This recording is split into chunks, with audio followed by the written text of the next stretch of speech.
The Magnificent Seven stars Yul Brynner, Steve McQueen, and Charles Bronson, just to name a few, and they play as three of the Magnificent Seven, and they are hired by a village to protect the village from a group of bandits that's been terrorizing them. So this was the first time I ever seen this movie, and I had fun with it. It reminded me a lot of the High Plains Drifter with Clint Eastwood. I didn't really have too many problems with this movie. Yeah, like I said, I had fun with it. Really, the only problems I had was one of the characters was really good at throwing knives, but he only does it once in the movie. And I was like, why make that character good at knives and then only have him use it one time? And it wasn't even fighting the bandits, it was earlier in the movie.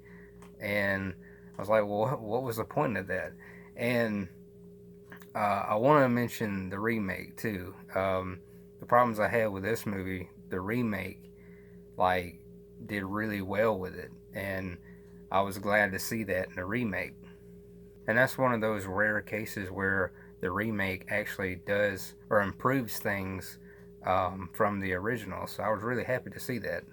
But I'm not reviewing the remake. But yeah, the second problem I had with the movie, and this will be a spoiler, so if you don't want the movie spoiled, click off the video.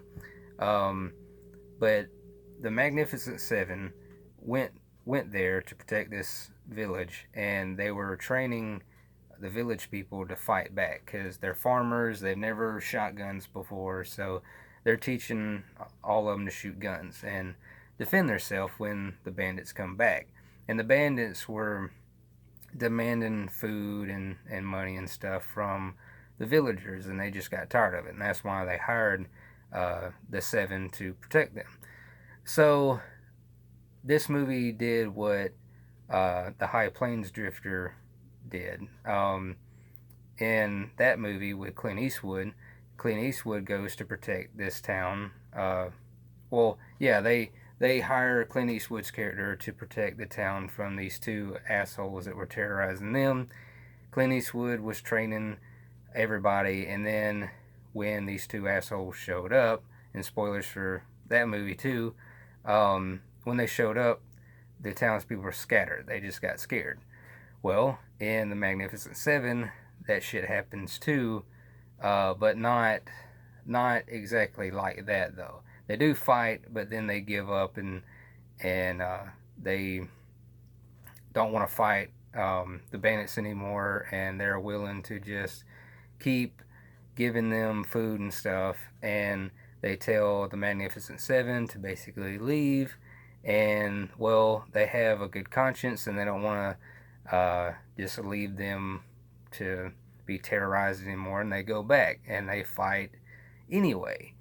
And then once the town sees them fighting the bandits again, uh, they just come out and start. Well, I guess when they see them start winning, they come out of their house and start fighting again. And that was my problem with that. I was like, well, what was the point of having them get scared and giving up in the first place? It just made the movie longer than it needed to be. I didn't see really a reason for them to give up in the first place. They could have just and that's another thing I liked about the remake. In the remake, they don't do that. They just keep fighting. They don't get scared and quit. So yeah, I thought that part dragged a little bit. That could have been, fixed. But that's only the really two problems I had with the movie. I'm gonna give it a 4 out of 5. So yeah, really enjoyed it. If you like Western movies, I would recommend checking this out. Like and subscribe, and I will see you guys later.